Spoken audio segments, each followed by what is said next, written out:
Sam Myers had spent 6 years as a park ranger at Carlsbad Caverns National Park in New Mexico. He found serenity in the stillness of the underground chambers, the way the limestone formations told stories older than humanity itself. Tourists often marveled at the vastness, at the drips of mineral-laden water that slowly built stalagmites and stalactites over eons. Sam loved guiding them, turning on his flashlight to reveal the grandeur hidden below the desert's surface. But over those years, he also learned that caves could be unnervingly silent. The deeper one went, the more claustrophobic that quiet became. Now, in mid-October, with tourist numbers dwindling, the caverns felt emptier than usual. Sam wasn't prone to superstition, but he'd heard rumors from other rangers about eerie echoes or fleeting shapes glimpsed beyond the glow of a flashlight. He usually shrugged them off as typical cave acoustics and nerves. But that day, under the pale desert sun, as he prepared for a routine check in the deeper passages, he felt an uncharacteristic knot in his stomach. Early morning, Sam loaded his gear: flashlight, extra headlamp, radio, first aid kit, water onto his belt. The main cavern was accessible by public walkways, but the labyrinthine side tunnels required official permission to enter. Sam's job was to confirm no one had snuck in, ensure the safety gates and lights were in order, and check for potential hazards or water seepage. Typical ranger tasks. He gave the park entrance staff a nod and hopped onto the elevator that dropped him 750 feet below ground. The elevator's hum soon faded into the hush of stone around him. Exiting into the main chamber, he greeted a coworker who was wrapping up a guided tour. The group was small, off-season visitors. Sam offered them a polite wave, then proceeded to an off-limits metal gate leading deeper into the system. There, he flicked on his headlamp. The raw, earthy scent of the cavern floor wafted up. The air was cool, a near-constant 56 degrees Fahrenheit. He tugged the metal gate open with a creak, stepping beyond the well-lit pathways into narrower corridors. His boots scuffed softly on the stone, each footstep echoing. He'd done this route dozens of times. It involved a loop through several minor chambers, verifying lights, testing gates, ensuring no damage. Usually, it took about an hour. But that day, from the moment he set foot past the gate, his nerves prickled. He kept glancing behind him, half expecting to see another figure shining a flashlight. Of course, there was no one. 20 minutes in, Sam was crouched near a damped wall, checking for signs of rockfall. He tapped the radio button. "All good in Corridor 3, he told the dispatch, voice echoing. A woman's voice, his coworker Diana, crackled back. "Copy that, Sam. Keep me posted." He pressed on. The beams from his flashlight revealed glittering calcite crystals, ancient dripstone. The hush deepened. Suddenly, the radio emitted a burst of static. Sam paused, raising the device. "Diana, you there?" The static hissed, then died. He chalked it up to poor signal underground. Less than 5 steps later, the static burst returned, louder. This time, a faint whisper emerged amidst the crackles. Sam froze, pressing the radio to his ear. The whisper was garbled, but it sounded like his own voice. He couldn't make out words, but the tone was unmistakably him, like hearing a recording of himself. That's impossible. Confused, he pressed the transmit. "Dispatch, come in?" No reply, just the faint hiss. A chill crawled up his spine. Maybe the device glitched, picking up an echo or some interference. Trying to calm himself, he pushed onward. But the memory of hearing his own voice on the radio lingered, stirring an unnameable dread in him. Down a twisting corridor, past a sign reading "Authorized Personnel Only," Sam entered a lesser-known chamber known as the Candle Room, for its tall, thin stalagmites. The walkway ended here, leading to a small open space. He checked the flashlights mounted on the wall, ensuring their batteries were fresh. The hush was total. Then, from behind him, the radio crackled again. He spun, expecting static. Instead, he heard a faint whisper of his name. "Sam?" The voice wavered in and out like a breath in the mic. His heart hammered. He pressed the talk button. "Diana? Hello?" Silence. Then a soft laugh, equally hushed, came through, chilling him to the core. He recognized that laugh from old family videos, his own laugh. He jerked his headlamp around, scanning the chamber. Empty. The hair on his arm stood up. He considered retreating, but forced himself to continue. If something was wrong with the radio, or if someone was messing with him, he needed to solve it. He took a shaky breath, forging ahead. The laughter replayed in his mind, too close for comfort. The corridor led deeper, into a rarely visited sector. Sam entered a large dome-like chamber. Suddenly, the radio flared again, this time with an undercurrent of static. Before he could speak, a different sound erupted. A shrill, agonized scream.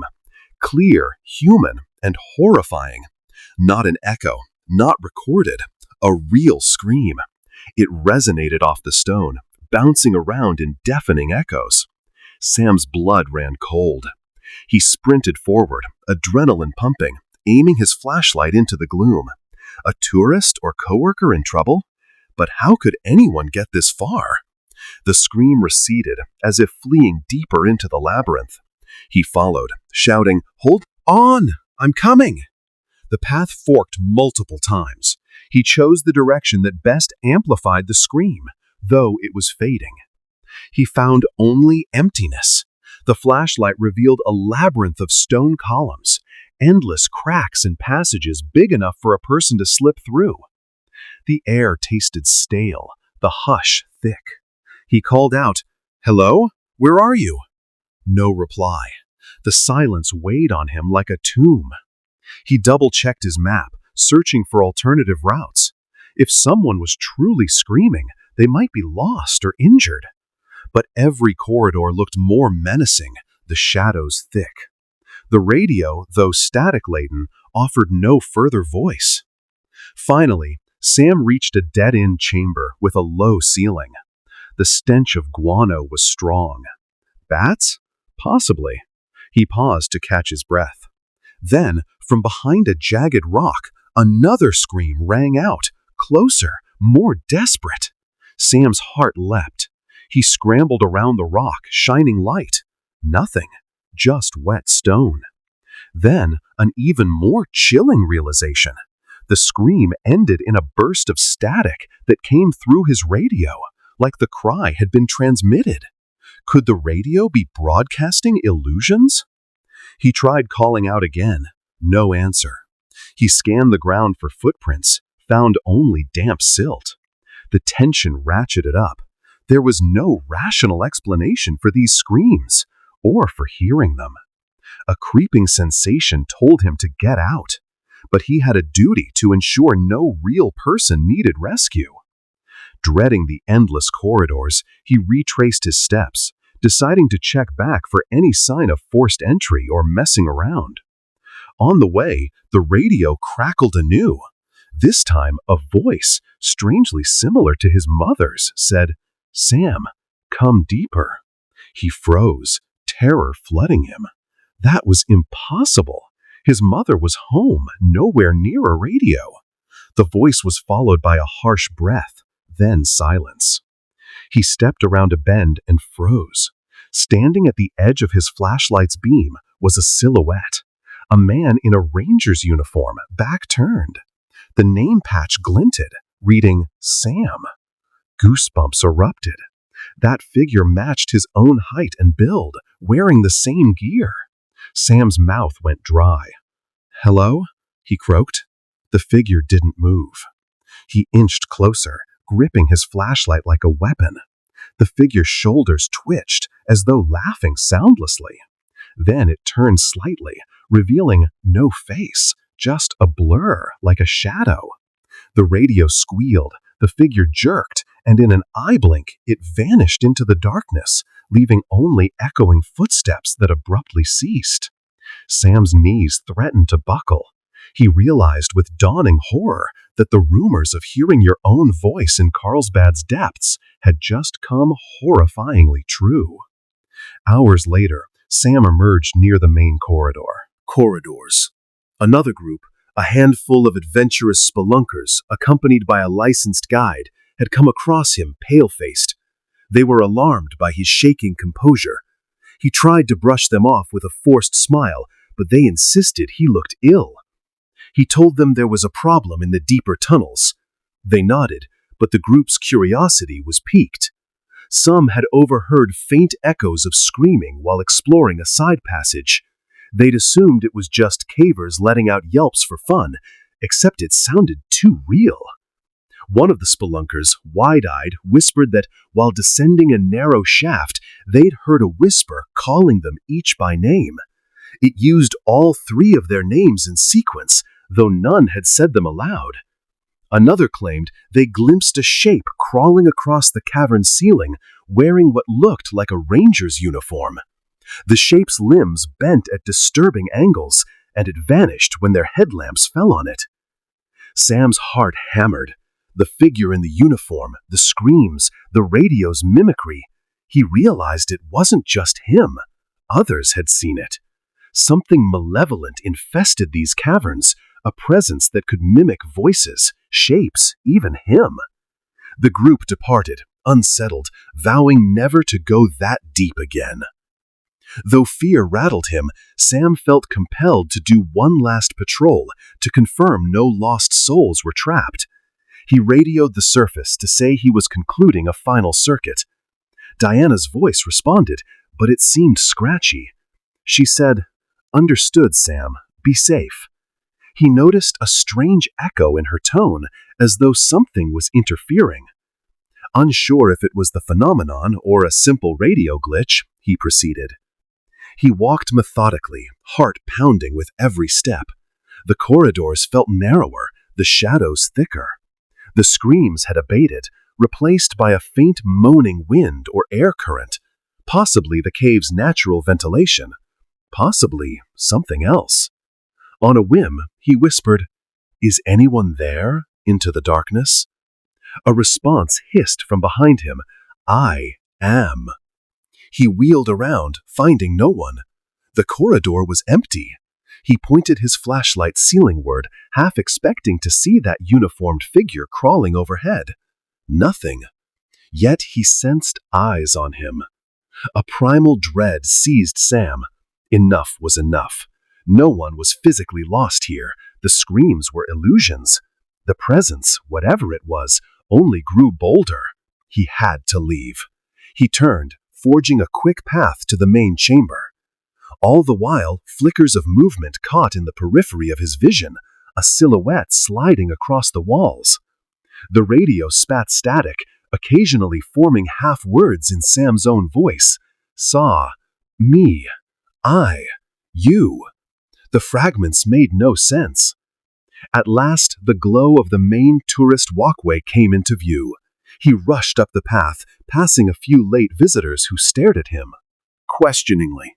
He said nothing, just hurried to the elevator. Emerging into daylight felt like breaking water after nearly drowning. The sun's warmth reminded him he was alive. Back at the surface station, Sam tried to explain the day's events to the lead ranger. He found himself stammering about hearing screams, seeing his double. The lead ranger frowned, suspecting exhaustion or mild hallucination from dehydration. Sam insisted something was truly down there. He described the spelunkers' testimonies. The lead ranger shrugged, saying they'd investigate, but that Carlsbad's acoustics could produce weird echoes. Sam could see the disbelief in his eyes.